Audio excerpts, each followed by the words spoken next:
Kapayapaan po ang sumainyo, mga minamahal naming mga taga-subaybay. Tayo na pong mag-aral ng mga salita ng Diyos sa programang Ang Kabanal-Banalan.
Kami po ay tao sa pusong nagpapasalamat sa Panginoon sa kanyang pagkakaloob sa atin ng pagkakataon upang magbulay sa kanyang mga kalooban. Gayon din ay nagpapasalamat kami sa inyo, mga minamahal naming mga taga-subaybay, sa inyo pong tuloy-tuloy na pagsubaybay at pagtangkilik sa programang ito, sapagkat kapwa tayo sumasampalataya sa pamamagitan ng pagpapahayag ng mga kalooban ng Diyos ay makakamit natin ang biyaya na dulot nito sa mga bagay, ang kaligtasan ng ating mga kaluluwa. Ako po ang inyong lingkod, kapatid na Ayuno, at sa bahaging ito ay makakasama po natin ang kapatid na Neraya upang maging kasangkapan sa pagtuturo ng mga salita ng Diyos. Kapayapaan po, kapatid na Neraya. Kapayapaan din pong sumainyo, kapatid na Ayuno, at kapayapaan po sa lahat ng aming mga mahal na taga-subaybay sa programang ito na Ang Kabanal-Banalan. Pasimulan na po natin, mga minamahal na mga taga-subaybay at kapatid na Neraya. Opo. Ang paksang ngayon po ay nakahanda na mayroon pong pamagat na kung paano makaahon ng tao sa balon ng kasalanan. Sa paksa pong ito ay tatalakayin po sa atin ang kapangyarihan ng kasalanan sa buhay nating mga tao. Kasi po marahil ay hindi po lingid po sa inyo na sanay na tayo sa tawag na ano kung magkasala tayo, o kaya ay hindi na balik kung magkasala.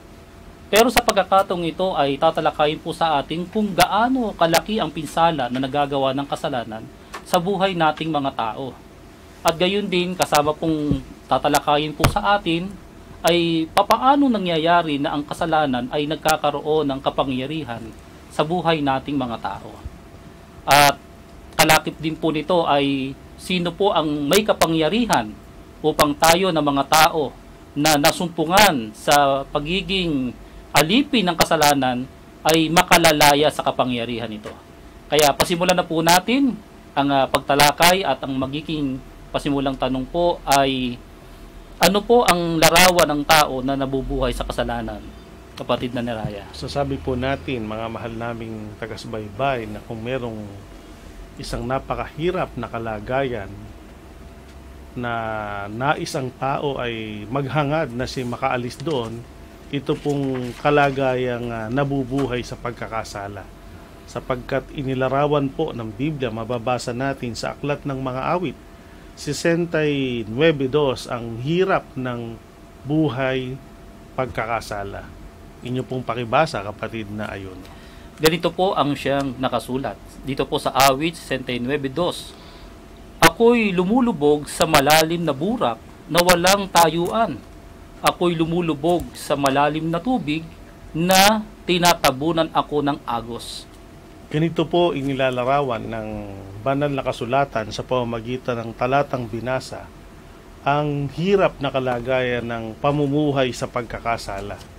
Gaya ng ating narinig sa awit ni Haring David ay inihambing niya na gayaan niya ng lumulubog sa malalim na burak na walang tayuan. Sa kasanayang tawag, ito po'y katumbas o katulad ng ang tao ay nahulog sa tinatawag na kumunoy. Marahil alam po natin kung ano yung kalagayan na ang tao ay nahulog sa kumunoy. habang kumikilos ka dito at nagsisikap kang makaalis o umahon, ay lalong lumulubog ng lumulubog ang tao. At habang ang tao ay lumulubog, lalo siyang kinakabahan at tumahantong sa malaking pag-aalala na wala na siyang pag-asa para umahon pa o mabuhay pa sa ganang kanyang sarili. Kaya karamihan po ng tao pag nahulog doon ay takot na takot. Kaya kumbaga maaari iniiwasan ng tao na makatapak o makatungtong sa kumunoy dahil hindi po birong bagay ang hirap ng buhay na nahulog sa kumunoy. Yan po mga minamahal naming mga taga-subaybay, hindi po mabuti para sa atin at hindi natin ikabubuti kung tayo po ay masadlak sa pagkakasala o kaya ay mabuhay sa kasalanan, sapagkat ito po ay totoong may kapahamakan sa buhay nating mga tao. Kaya magkagayon pa man, kapatid na Neraya, may pag-asa pa po ba na ang tao na nahulog sa pagkakasala na gaya ng nahulog sa kumunoy o kaya ay sa balon ng pagkakasala ay makaaahon pa? Kung ang aasahan lang po ng tao ay ang sarili niyang kakanyahan o kakayanan, wala na pong pag-asa ang taong makaahon. Dito po ay nangangailangan ng tulong o kamay na aabot sa kanya para siya ay makaahon dito. At kung mayroong pinakamainam na tulong na siyang magiging pag-asa natin para makaahon sa balon ng pagkakasala, walang iba kundi ang tulong ng ating Panginoong Diyos. At yan po ay mababasa natin sa Aklat ng Mga Awit, Kapitulo 40, versikulo 2. Pakibasa niyo pong muli, kapatid na ayon. Isinampa naman niya ako mula sa isang kakilakilabot na balon, mula sa balahong malagkit, at itinungtong niya ang aking mga paa sa isang malaking bato, at itinatag ang aking mga paglakad. Ang mga narinig po nating mga salita ay hango sa karanasan ni Haring David sa panahon ng kanyang pamumuhay sa mundong ito. Naranasan po rin niya kahit na siya'y nakarating sa kalagayang hari ang tinatawag na pagkakasala. At doon niya nga nasabing nang mahulog siya sa pagkakasala ay gaya siya ng nahulog sa kumunoy o nahulog sa balahong malagkit. Ngunit, ang tulong ng Panginoon ay kanyang naranasan. Kaya sabi niya, isinampa niya ang aking mga paa mula sa isang kakilakilabot na balon. Mula sa balahong malagkit ay itinungtong ng Diyos o ng Panginoon ang kanyang paa sa isang malaking bato. Kaya naging matatag ang kanyang paglakad. Kaya masasabi po natin batay sa naging karanasan ni Haring David na sa ganang ating sarili ay wala tayong kakayanan para iahon sa pagkakasala ang ating pagkatao. Dito'y maunawa natin na kailangan natin ng makapangyarihang kamay ng Diyos.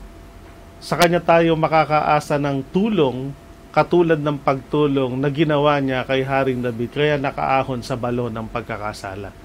Kaya mahalaga po na ang tao ay magkaroon ng komunikasyon sa ating Panginoon upang sa pamamagitan ng pagdalangin at sa pamamagitan ng taos sa pusong pagsamo ay makahiling siya ng tulong mula sa ating Panginoong Diyos upang makaahon ang tao dun sa aba o kaawa-awang kalagayan. Ang Panginoon po ang siyang pag-asa po talaga natin gaya ng ating pong napakinggan sa ating pong kapatid na Neraya.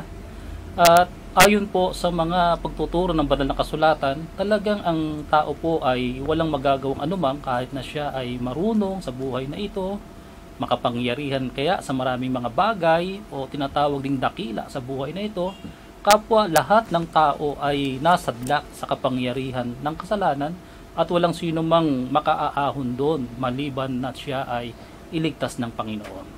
Magkagayon pa man sa bagay na ito, bakit po ba tayong mga tao po ay nahuhulog sa pagkakasala? Gaya ng nahuhulog sa balon, kapatid na Neraya. Ito po ay dahil sa pag-iral ng kahinaan ng tao. At ito po ay bunga din naman ng pagkakaroon ng tao ng sariling pagnanasa kapag hindi niya nakakayanan ang pagtukso na dumarating sa kanya. Gaya po ng ipinahayag at tinuro ng Apostol Santiago sa Kapitulo 1, versikulo 14 hanggang 15. Sasalin po ng Bibliang ang bagong ang Biblia ay lalo nating maunawaan ang pagpapaliwanag. Inyo pong pakibasa, kapatid na Ayuno. Ganito po ang sinasabi. Ngunit ang bawat tao ay natutukso ng sarili niyang pagnanasa kapag siya ay nahila at naakit nito. At kapag ang pagnanasang iyon ay naipaglihi, ito ay nanganganak ng kasalanan. At ang kasalanan kapag malaki na ay nagbubunga ng kamatayan. Napansin po natin, mga mahal naming taga-subaybay, batay sa talatang binasa, ang tao ay mayroong sariling pagnanasa. At kapag hindi nakokontrol ng tao ang sariling pagnanasa, siya ay natutukso at ang pagkakasala ay katulad niya ng mula sa maliit na kalagayan ay lumalaki. Gaya ng ating narinig, kapag ang pagnanasa ay naipaglihi na, ito ipinanganganak at nagiging kasalanan. At ang kasalanan kapag malaki na, nagmubunga ng kamatayan. Ibig sabihin talagang ang tao po ay may kahinaan pagdating dun sa tinatawag na tukso o kaway ng pagkakasala. Hindi dahil sa ang unang dahilan, may dyablo kasi na nanunukso o kumakaway sa tao para ang tao ay papagkasalahin. Tama naman po na meron talagang spiritual tayong kaaway. Pero bukod doon, ang tao po ay bunga ng kahinaan, nagtataglay po ng sariling pagnanasa. At kung hindi kayang kontrolin ng tao ito, nadadala ang tao para yung mga bagay na pag-iral ng pagnanasa ng katawang laman ay napagbibigyan ang tawag ng pagkakasala. Sa ating pong mga taga-subaybay, kapatid ni Raya, pangkaraniwan na nararanasan o kaya ay nadadama talaga yung pagkatukso dahil sa kahinaan. Pero sa pagkakataong pong ito bakit po ba napakadali na matukso tayong mga tao sa mga bagay na nakikita natin sa paligid o sa mga bagay ng mundong ito? Ipinaliwanag po yan ng ating Panginoong Kristo Jesus nung siya magkatawang tao. Siya na nakababasa ng nilalaman ng isip at puso ng tao at batay sa kanyang pagtingin, ganito niya nakita ang kahinaang taglay ng tao kaya madaling matukso. Tinalakay po yan sa aklat ng Marcos, Kapitulo 7, versikulo 21 hanggang 22. Inyo pong pakibasang muli, kapatid na Ayon. Sapagkat mula sa loob, mula sa puso ng mga tao, lumalabas ang masasamang pag-iisip, ang mga pakikiapid, ang mga pagnanakaw, ang mga pagpatay sa kapwa-tao, ang mga pangangalunya, ang mga kasakiman, ang mga kasamaan, ang pagdaraya, ang kalibugan, ang matang masama, ang kapusungan, ang kapalaluan, ang kamangmangan. Narinig po natin, mga mahal naming taga-subaybay, batay sa observation ng ating Panginoon sa paraan ng pamumuhay ng tao. Minasdan niya ang nilalaman ng isip at puso ng tao. At batay sa kanyang pagtingin, tinalakay niya ang iba't ibang kasalanan na dito ay nahuhulog ang tao na nagmimistulang malalim na balon. Gayaan niya ng pagpatay ng kapwa, pagnanakaw, pangangalunya, kasakiman, pandaraya, kalibugan, masamang pita, masamang nasa, kapusungan, kapalaluan, at kamangmangan.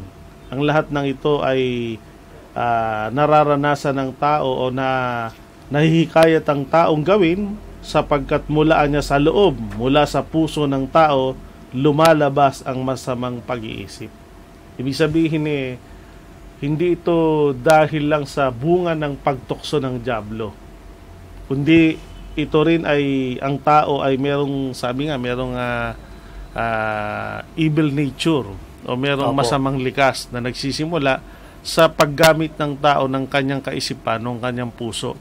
At kung ano pa naman po yung iniisip o nasa puso ng tao, yun ang nagiging paraan ng kanyang pamumuhay. Kaya kapag ang tao po masama ang isip, masama ang puso, masama ang lumalabas sa kanyang bibig, masama rin ang ginagawa ng sangkap ng kanyang katawan.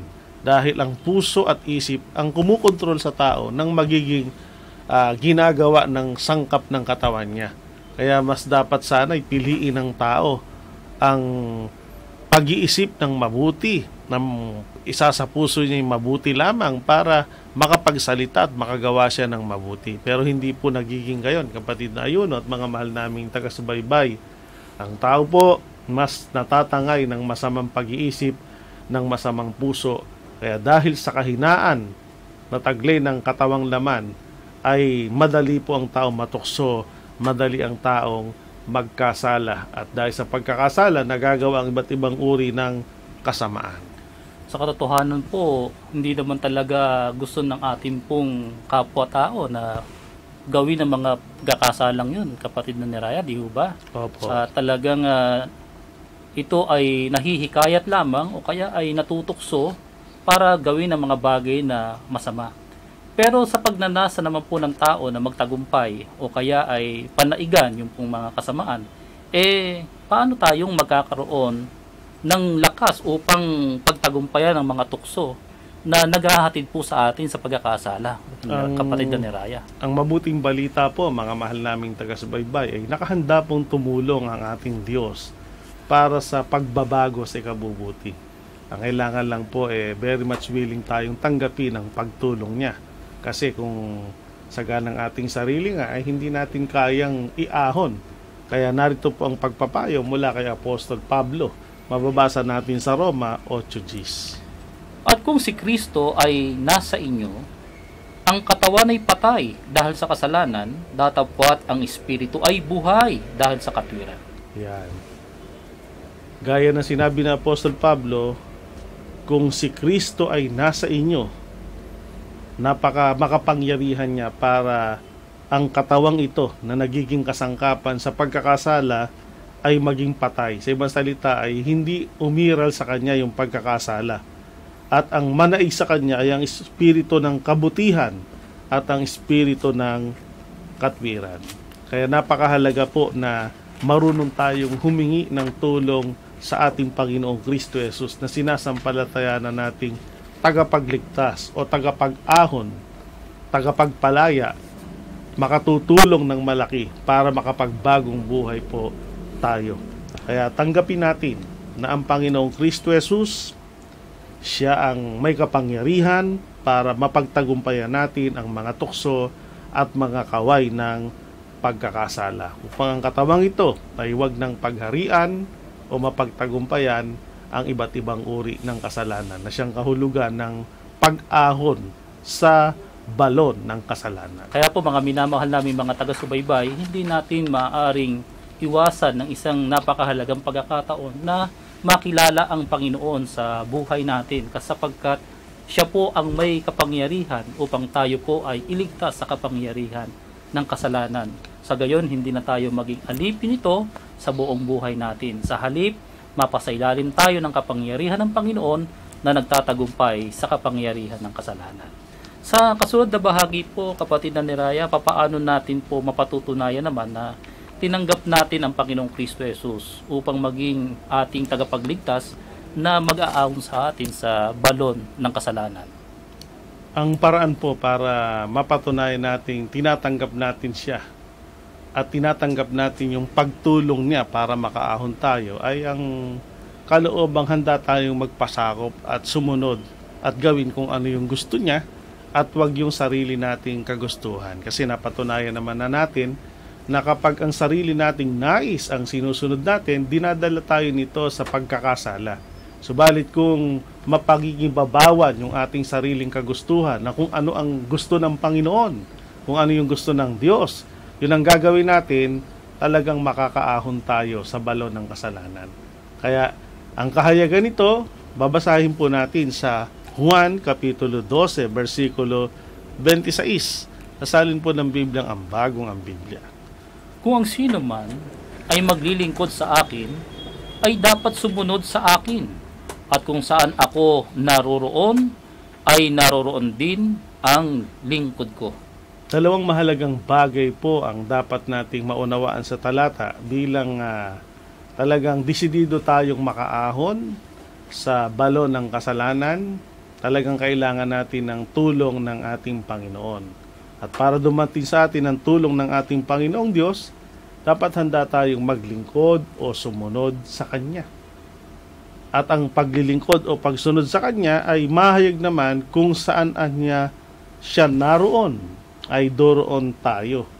Meron pong spiritual na dako na kung saan nandun ang Panginoon at dapat na sumunod tayo sa Kanya doon, pumaroon tayo sa dakong kinaroroonan niya upang mula doon matanggap natin ang Kanyang banal na pagtulong at tayo makaahon sa balon ng pagkakasala. Maliwanag po mga minamahal namin mga taga-subaybay na sundin po natin ang sinabi ng ating Panginoon. Kung saan siya naroroon, doon naman tayo pumaroon. Sapagkat kung nais po natin na maging malaya tayo sa kapangyarihan ng kasalanan ay sundan natin, hanapin natin kung saan naroroon ang Panginoon. Pero sa pagkakataong ito, maganda rin na ating pong maliwanagan kung saan ho ba naroroon ang Panginoong Kristo Jesus upang doon ay paglingkuran siya ng mga tao kaya ay natin na kikilala sa Kanya, kapatid na Neraya. Ipinaliwanag po yan ni Apostol Pablo ang spiritual na dako na kinaroroonan ng ating Panginoong Kristo Jesus dun sa dako na doon siya nangungulo o nangunguna at doon ay nagliligtas siya sa kalipunan ng mga taong yon. At ang ayon sa ating pananampalataya, yun po ay tinatawag na iglesia. At meron po tayong batayan dyan. Mababasa po natin sa Efeso 5:23. Sapagkat ang lalaki ay pangulo ng kanyang asawa, gaya naman ni Kristo na pangulo ng iglesia na siya rin ang tagapagligtas ng katawan. Maliwanag po yan, mga mahal naming taga-subaybay. Sa isang paghahambing, ang lalaki niya ay pangulo ng kanyang asawa. Katulad o kagaya naman ni Kristo na siyang pangulo ng iglesia. At siya rin ang tagapagligtas ng iglesia na ipinapakilalang kanya rin namang spiritual na katawan. Kaya ang iglesia po, ang kalipunan ng mga mananampalataya. Ang mga taong nasa loob nito ay mga taong pinapanguluhan ni Kristo at pinangakuan ng Panginoong Kristo Jesus ng kanyang pagliligtas. Ito ang spiritual na dako na narito siya sapagkat dito siya nangungulo. Sa ibang salita, dito siya namamahala. Katulad siya ng isang puno ng sambahayan o padre di pamilya na mula doon sa asawa hanggang sa mga anak, sa nasasakupan niyang sambahayan, ito'y kanyang pinapanguluhan. Kaya kailangan po tanggapin nating meron talagang iglesia tayong tutunguhan doon sa iglesyang pinapanguluhan ni Kristo para makasunod tayo sa kanyang sinasabing kung saan siya naroon ay doroon tayo. At kung dumuon tayo, maranasan natin ang pamamahala ni Kristo, ang paghahari ni Kristo sa ating buhay na siya namang kapangyarihang mag-aahon sa atin sa kasalanang itinulad sa balon, na malalim na balon ng kasalanan. Parapat lamang natin pong sampalatayan na ng mga salitang ito, mga minamahal naming mga taga-subaybay, upang madama at maranasan po natin ang kapangyarihan ng Panginoong Kristo Jesus sa buhay natin at upang iwaksi sa ating pong mga kalooban, sa ating puso, ang kapangyarihan ng kasalanan na nagdadala sa atin sa tiyak na pagkapahamak. Ngayon po naman, kapatid na Neraya, ano po ang aral ng Panginoong Kristo Jesus na dapat po nating matutunan mula po sa pag-aaral na ito? Una po ay magkaroon ng karagdagang kaalaman ng tao na maunawa ang mahalaga ang iglesia sa buhay ng tao. At kung ang tao po ay mag-iiglesia rin lang, hanapin niya po yung iglesyang pag-aari ng Panginoon, na kung saan dito ang Panginoon ay namamahala upang mabenepisyohan siya ng pagpapala. Opo. O mabenepisyohan siya ng pamamahala ng ating Panginoon at matulungan siyang makaahon sa balon ng pagkakasala. At ang lalong mahalaga ay mababasa po natin sa Juan 6:26 hanggang 27. Sinagot sila ni Jesus at sinabi, katotohanan sinasabi ko sa inyo, ako'y inyong hinahanap hindi dahil sa inyong nangakitang mga tanda, kundi dahil sa kayo'y nagsikain ng tinapay at kayo'y nangabusog. Magsigawa kayo hindi dahil sa pagkaing napapanis, kundi dahil sa pagkaing tumatagal sa buhay na walang hanggan, na ibibigay sa inyo ng anak ng tao, sapagkat siyang tinatakan ng Ama sa makatwid bagay ang Diyos. Ang mga salitang ito na ating narinig na binasa ng kapatid na Ayuno ay hango sa salita ng ating Panginoong Kristo Jesus nung siya po ay nangangaral o nagtuturo. Batay ito sa kanyang observation tungkol sa mga taong sumusunod sa kanya. Nakita niya ang puso o intensyon ng pagsunod. Merong dalawang bagay. May mga kalipunan ng tao na kaya lang siya sinusunod ay dahil niya sa pagkaing napapanis. Ibig sabihin, may mga sumusunod dahil sa material na pakinabang na ibinibigay niya. Opo. Kasi nung ang Panginoon nangangaral, hindi lang po spiritual na pagkain ang binibigay niya na siyang salita ng Diyos, kundi kahit literal na tinapay o pagkain tulad ng tinapay at isda ay nangabubusog ang kanyang mga sumusunod. Pero sabi ng Panginoon, huwag lang doon, kundi ang lalong dahilan ng inyong pagsunod o paggawa, pagtalima at pagsama sa akin ay dahil sa pagkaing tumatagal sa buhay na walang hanggan. So dito pinapakita yung spiritual tsaka po yung material na pakinabang. Na meron po kasi mga tao na susunod lang, dapat merong kapalit na pakinabang na material. At kung walang mahihita na pakinabang na material, ang tao ay hindi makapagdesisyong sumunod. Kaya meron nagtatanong, dyan ba sa church nyo? Meron ba akong mapapakinabangan dyan? Kung wala ba akong trabaho, magkakatrabaho ba ako dyan? O kung ako ba'y mahirap ang buhay, tulad ng kapos kami sa pagkain, mabubusog ba ako dyan? Hindi yun ang ipinapangako ng Panginoon. Bagamat ang Diyos ay kaya ring magkalo sa atin ng ganong mga bagay, pero hindi po natin yun ipinapangako sa mga nais na makasama ang Panginoon sa iglesia na kanyang pinapanguluhan at siya ang nagmamay-ari dito. At ayon sa ating pananampalataya, ito nga po ang kabanal-banalang iglesia ng Diyos kay Kristo Jesus. Kundi sana po ay sundin natin ng Panginoon, paglingkuran natin siya higit kaysa dun sa ang nais ay mga material na bagay, kundi yung spiritual na pagpapala. At ito nga po, kung mayroong pinakamahalagang pangako o pagpapala na nais ng Diyos ibigay sa ating mga kaluluwa, ito ang pagtatamo ng buhay na walang hanggan.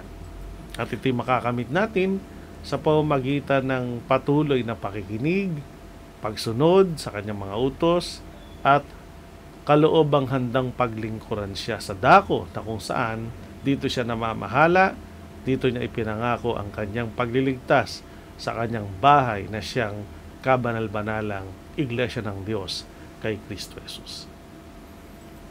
Ang mga salitang ito na sa atin po ay ipinahayag sa paglilingkod po ng kapatid na Neraya ay maging makapangyarihan nawa sa puso natin, sapagkat katotohanan ito'y mga salita ng Diyos na nasusulat sa mga banal na kasulatan.